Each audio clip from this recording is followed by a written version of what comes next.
J'ai rarement vu une affaire criminelle traitée avec autant de légèreté. La police scientifique n'a pas lésiné sur les moyens. Dès lors qu'on avait le coupable idéal, il suffisait de retrouver une preuve scientifique pour pouvoir le confondre, et on n'a rien retrouvé, à l'exception d'un cheveu, ce qui, là encore, n'est évidemment pas sérieux. Sur son ordinateur, il a été découvert des recherches ayant trait à la décomposition du corps humain après la mort, et évidemment l'accusation y a vu, encore une fois, une preuve de culpabilité.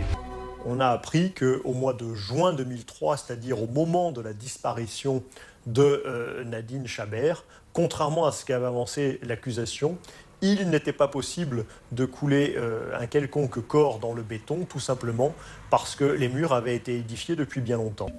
Nadine Chabert avait basculé dans un autre monde. Elle le dit elle-même, s'était trouvée une nouvelle famille, ce sont ses propres termes. Il y est question de conversation avec les morts, il y est question de séances de spiritisme pour aller dans l'au-delà, il y est question manifestement de la consommation de produits aux vertus stupéfiantes pour se retrouver en situation de communiquer avec les morts. Ces éléments révèle, je vais faire simple, une nouvelle Nadine Chabert.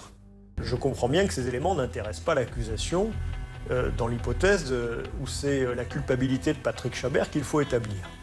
Mais je pense que c'est pas la culpabilité de Patrick Chabert qu'il fallait établir, c'est les raisons de la disparition de Nadine Chabert. C'est totalement autre chose. Émilie avait même entendu à plusieurs reprises sa mère dire au téléphone « Mais si je pars, qui va s'occuper d'eux ?»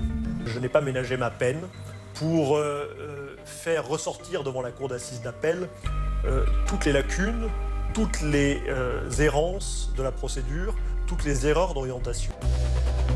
Le 20 décembre 2011, la nuit est déjà tombée sur Draguignan.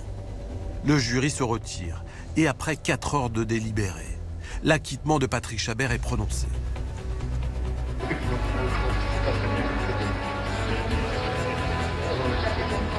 Avec toute la force de ses 20 ans, avec tout son courage et toute son émotion, je pense qu'elle a été le grand personnage de ce procès.